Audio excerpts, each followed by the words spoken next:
I'm really looking forward to this game from Cappuccino and Thormond. Do you think they'll both start off with the same decks? Um, Refresh my memory here. Thorman had yellow or Outlaw Rush. Is that right? Thormond started with yellow, and Or was that? I'm not sure if Capu started with um, if he started with blue or not last time. I think he might have. Anyway, Thormund's changed to his red deck, which I think we haven't seen yet because he played yellow rush and mono blue, if I'm remembering correctly. Yeah. Yep. And I think you're remember, right. this is now best of five.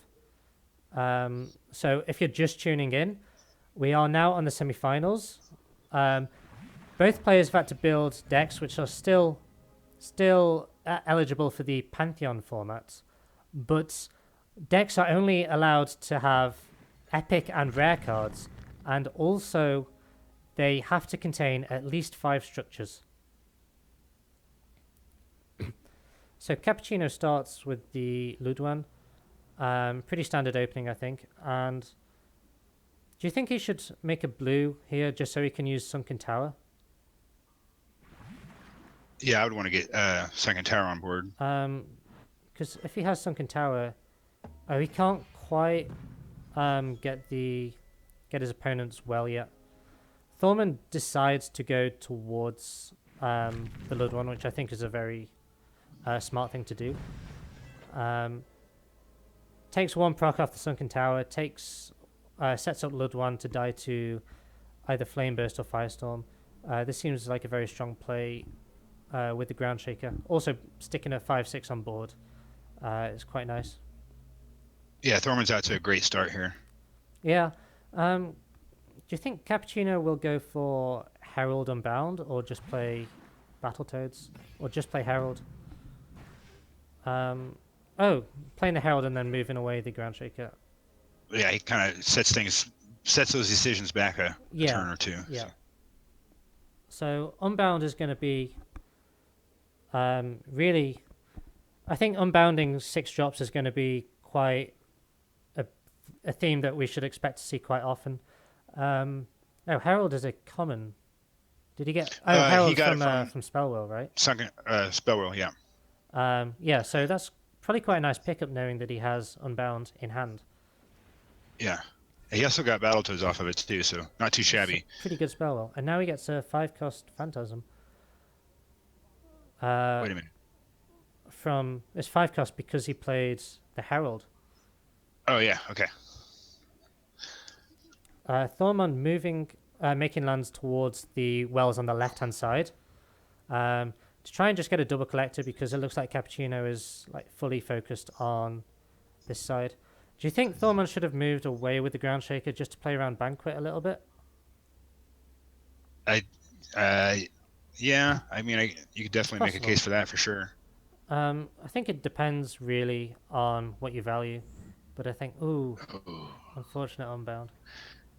Well, yeah, that's the worst one, but it's happening early enough in the game to where he might, get the value he needs out of it. That it's yeah. So moving the Ground Shaker away would have played around Banquet and also around Spellwell, and also around Unbound. Sorry.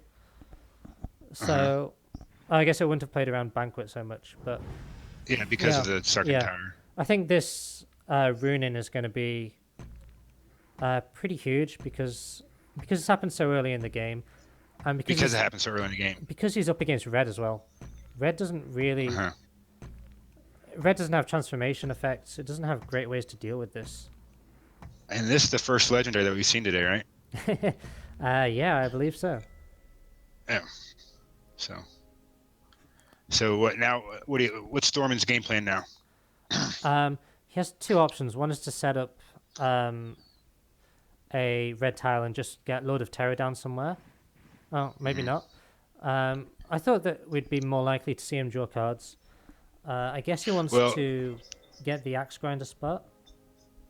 Yeah, this answered my question. I wasn't really referring to what should he do this turn, but what's his game plan now going forward, and that surprises me. So but I guess it's a 2-turn clock. Yeah, I'm kind of surprised as well. I guess he wants to play around Cypher's Wrath. Thormond's hand is really... there's not much you can do with it. But I kind of would have liked to see Ciphers and then Lord of Terror last turn. So yeah, he's going to clear the board, but he's not going to be able to repopulate the board, so it doesn't put him in the greatest position, whereas Cappuccino can just get straight back on board using Battletoads. Right. So without looking at the player's hands, the board looks relatively even somewhat. But Cappuccino's got 8 Faria, so the difference that is, in tandem with the Battletoads, I mean, he's going to be able to restock. Cappuccino's been collecting the whole time. Right, that's true. For a second there, before Thormond played that Firestorm, I was amazed at how Capu was able to get his turn 1 Ludwan that close to the opponent's well. Yeah. Because after that early ground shaker came down, it just looked like it was going to be impossible. Yeah. I think it's really difficult to see what Thormond can do from this position. Ludwan's going to be, I think, a pretty nice pickup. Do you think he'll just play Ludwan between the wells here? Oh, Phantasm, yeah. Phantasm to take out the monk. Yeah, I think this is just game over. No need for Ludwan.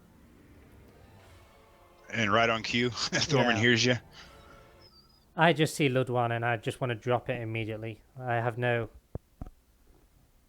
interest in what the rest of my hand contains. I just want to see Ludwell collecting from an enemy well. It's paid off more than a time or two. We go into game 2 now. Cappuccino can't play the same deck anymore, so we're going to see a green deck of some sort. Could be sack still, or it could just be a mono green. Both are, I believe, pretty strong in the format. I don't think we saw this before, did we? No, I don't recall it, but I think the Fairy Tree to me speaks to a mono green, but I could be wrong. Yeah. And Thormond actually switched away from red. Now, red would have been able to punish this Fairy Tree really hard. But because he's switched to blue, there's not really any way that he's got to deal with that. And I think that... Well, we have 2 things going on. We've got Fairy Tree going on this side, which is going to... Both players with strong openings. Yeah. But Ludwan's also going to get a lot of value for Cappuccino at this stage. And Capu has a pretty difficult hand here. He doesn't want to play Oakling Feed and then not actually get a proc on it. We see the Daring Adventure again from Thormond. And he's just going to set up double collecting. How do you feel about the decision for Capu to completely ignore this side for now and just try and set up more aggressive lands?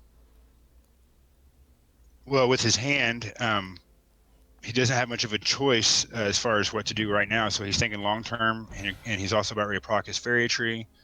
So Earthcraft's going to help cycle through the deck and make that aggressive land. Unfortunately, he calls up another Oakling. Yeah. But he could explode there on one turn, and if he has enough aggressive spots by the orb, it could be nice. So potentially he could have played Oakling. Oh, he can play Oakling Feed this turn because he drew the Earthcraft. So that was actually some nice draws from Cappuccino. Thormond does have the Unbound in hand to deal with this Oakling. Ludwan brings a Wave Crash Colossus, and that is... I still don't think... I believe the way this works is it doesn't go below 4, but if he'd already collected a number of times from this well, it would actually go below the minimum.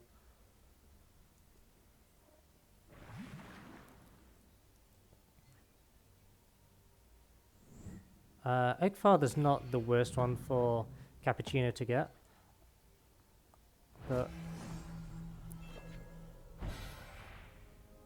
the second rune in Shrine also not exactly what he was hoping for. Earthcraft is gonna using the Shrine to remove that is gonna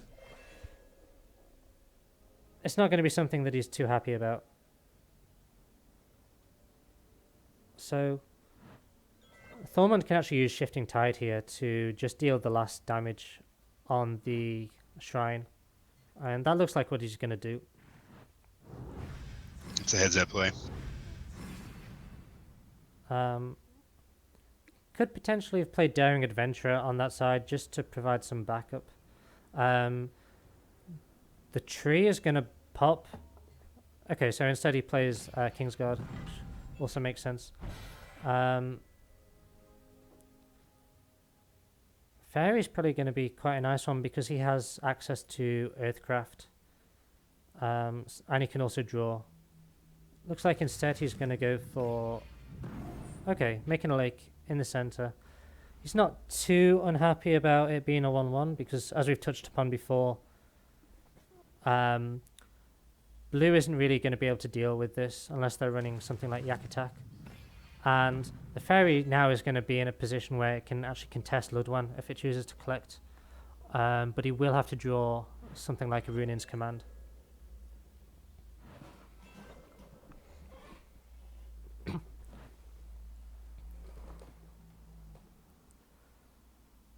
So right now with this Oakling positioning, it can double collect, but it's been put in a spot where it's going to get... Thormond can just draw cards off it freely unless Cappu... Well, unless Cappu finds a creature. So I guess he's going to try and set up a creature and then feed this. He doesn't get a creature this turn. Oh, he finds the messenger. That's a really nice pickup for him. So he can feed this, and it's at least... You know that the last words aren't going to get wasted.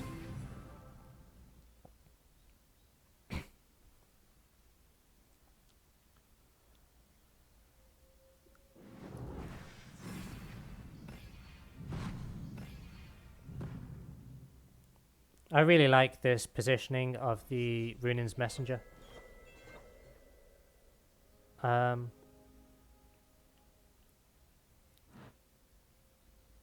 Just to refresh, Cappu won game 1, right? Yeah. Yeah, I thought so.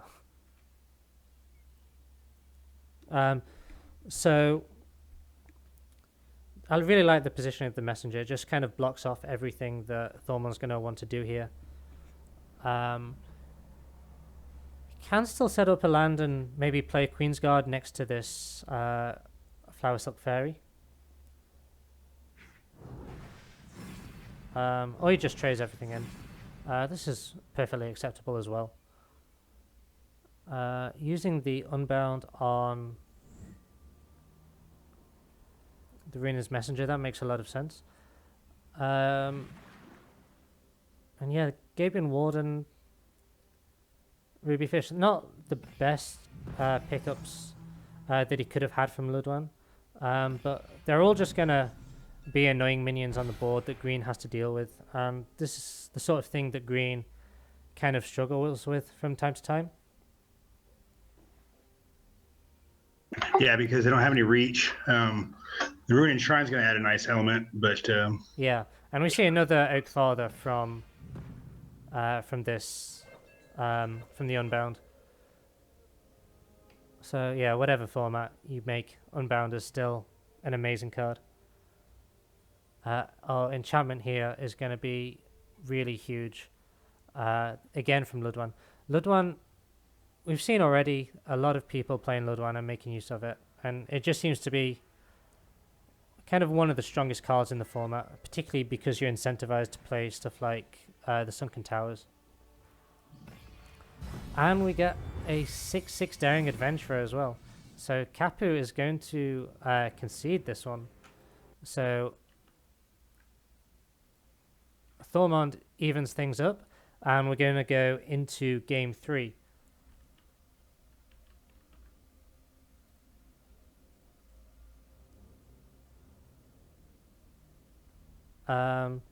So we just possibly inviting Killing Time here. So yeah, we're going to move on. Yeah, so we're going to try and get Killing Time as a caster for this game. Frodaddy had some business to attend to. I've got to invite Babel and Kanthic as well. One moment. Okay. So is Imperia able to do that? So the French stream is just needs getting a couple of extra casters. So we'll wait for them to join, and then we'll get started on game 3. So, Killing Time, how have you been finding the games that you didn't get to cast? How did you find them? If you're with us yet. No, apparently you're not with us yet.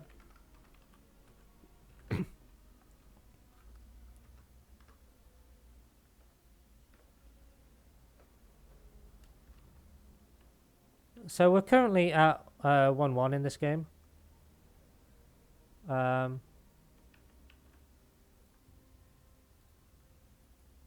I think we're just about ready to move on into it. Do we need one more streamer? Okay, there. I've invited him now.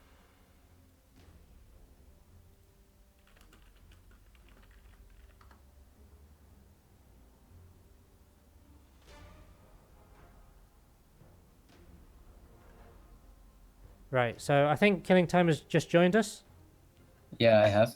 Okay, so how do you feel about how the games have gone since you stopped casting? I managed to catch most of them. I don't actually know the result of thormond versus Cappuccino yet. So far we are at... Oh, I see what you mean. The thing stopped showing. Not sure why.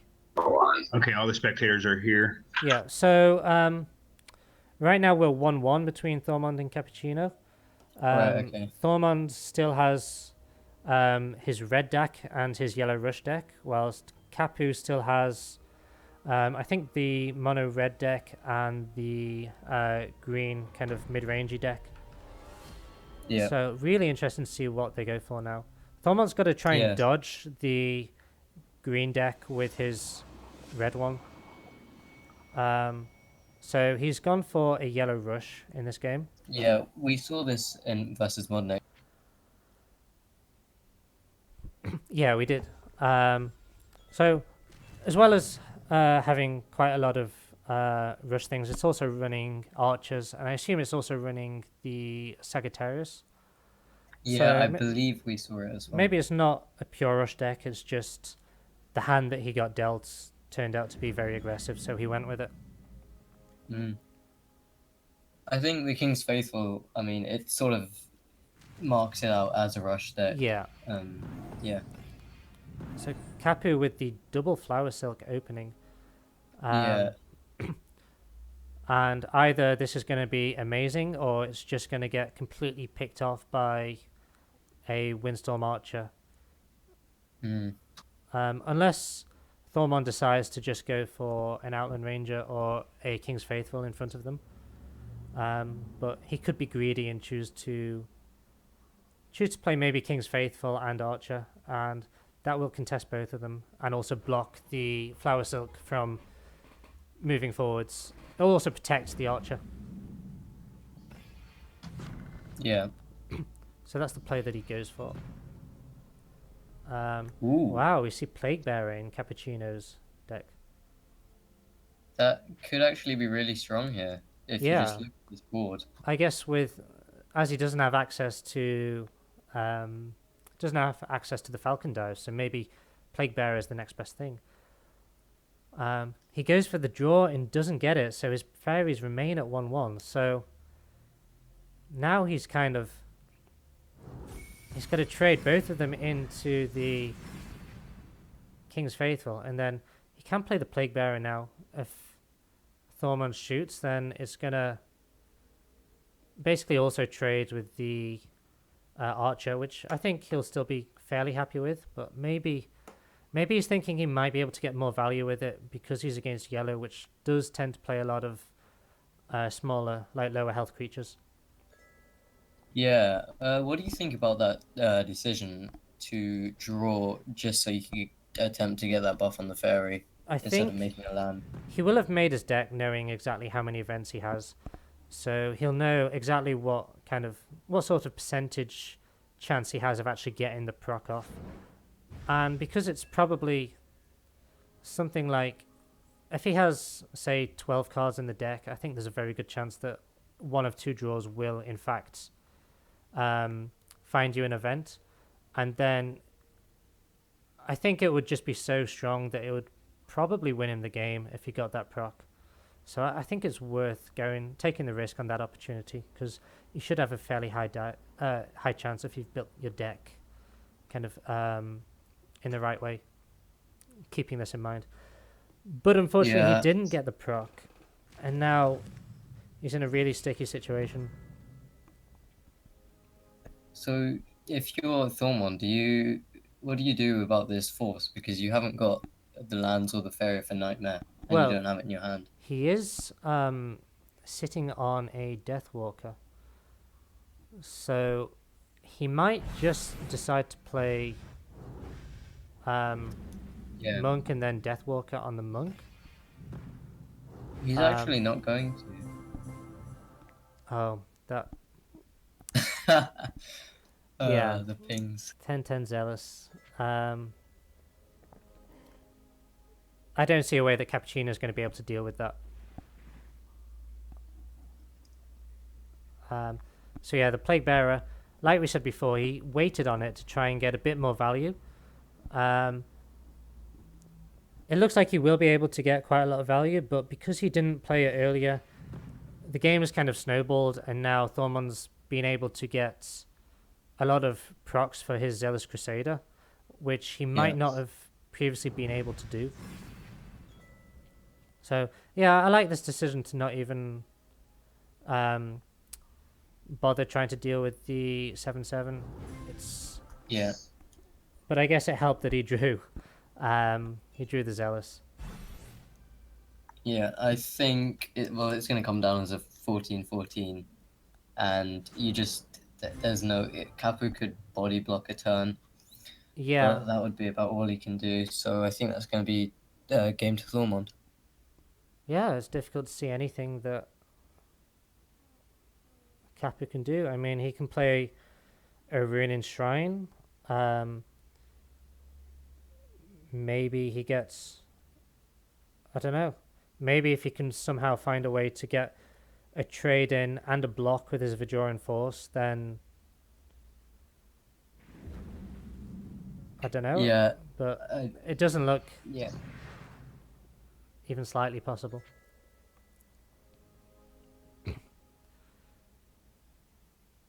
So yeah, missing those procs is really going to be huge. And Sorry? Has he actually drawn an event? No, I don't think so. Well, I mean, that's amazing. So the sort of thing that you're building these kinds of decks, and you think, oh yeah, Flower Silk Fairy, green's best card, that has to go in. This has to go in, this has to go in. But because you're so focused on the stipulations of the task, maybe you forget that actually to make the Flower Silk Fairy as good as it actually is, you have to actually, also include events. And maybe this has just been an oversight. I'm not sure. I think we've seen Earthcrafts, we've seen Feed the Forests, and we've seen... Wow. We've seen 3 Earthcrafts, 3 Feed the Forests, and 3... what was the other one? Ruinous Command. But maybe there aren't... Yeah, I think we did see that in Capu's. So yeah, Thormond takes game 3, sorry. So Thormond's going to go to match point. So Cappuccino is probably one of the favourites for this tournament. But yeah, definitely. Thormond, he's having some trouble with his mono green deck.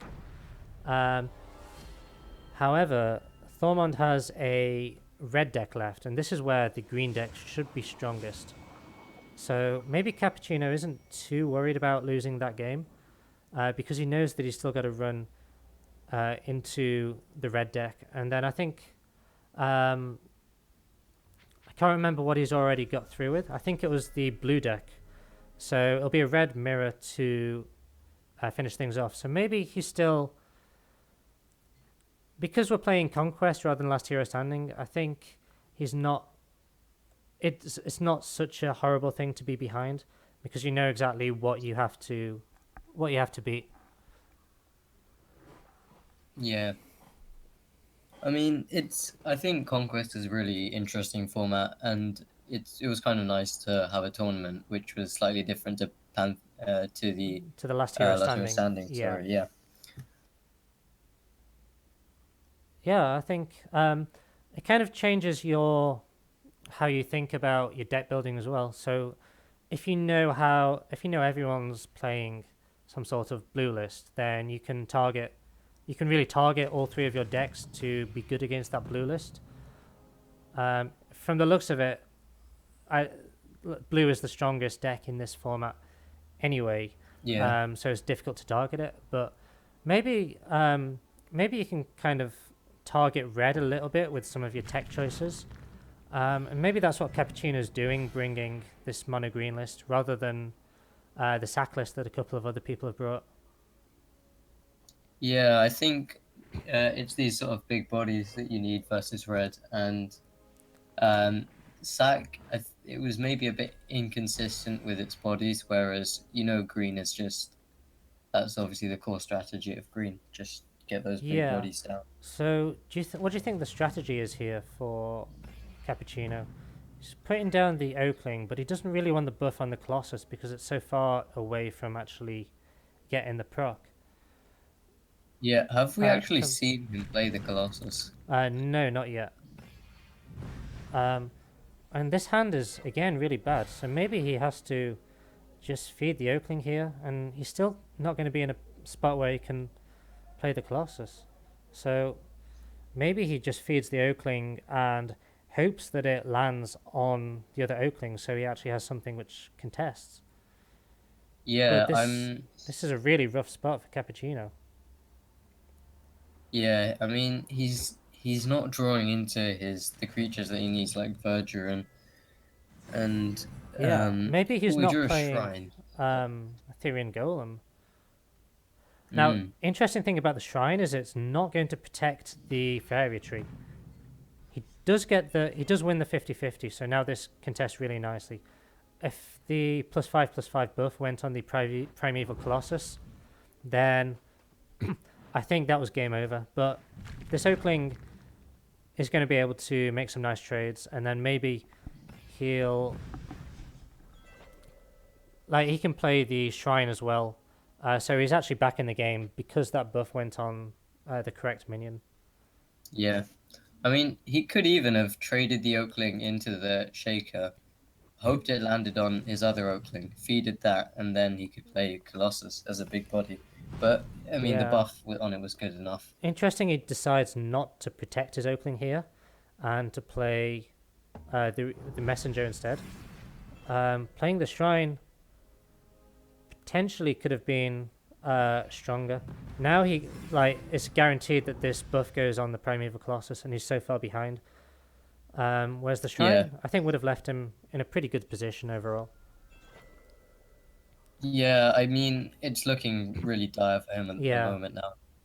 There's lethal on board, in fact. So I guess he's going to play the Fairy Tree on the left, perhaps, just to kind of block that spot so it can't attack. Or he can play the Runin's Messenger to trade with the Bombslinger, but it's not a trade that you want to make. He could also just use the Runin Shrine now. Yeah, I mean, if he doesn't Shrine this turn, he's taking 9, he's going down to 4, and it's just, I don't think it's a situation he wants to be in. Maybe he's going to try and play Shrine, maybe just go aggressively and hope to get some sort of miracle off the Runin's Messenger proc. He's probably evaluating all the ways that he can to actually, like, what slim chance is there for him to get back in the game? Yeah, I don't think there really is, as long as Thormond can keep putting out at least one creature per turn. But this relates back a bit to what we were saying before, with players having to play things like structures like Shrine and Fairy Tree. It's not really... It can leave you with really clunky hands when you build decks with other cards that are situational. So things like the events that green has, or the Primeval Colossus, although they're pretty good in Constructed and they're good in Pandora, because there's a much higher chance than you're used to that your hand will be less good. People perhaps didn't think about that when they were building their decks, and that ended up punishing them, which I think it's done for Cappuccino here.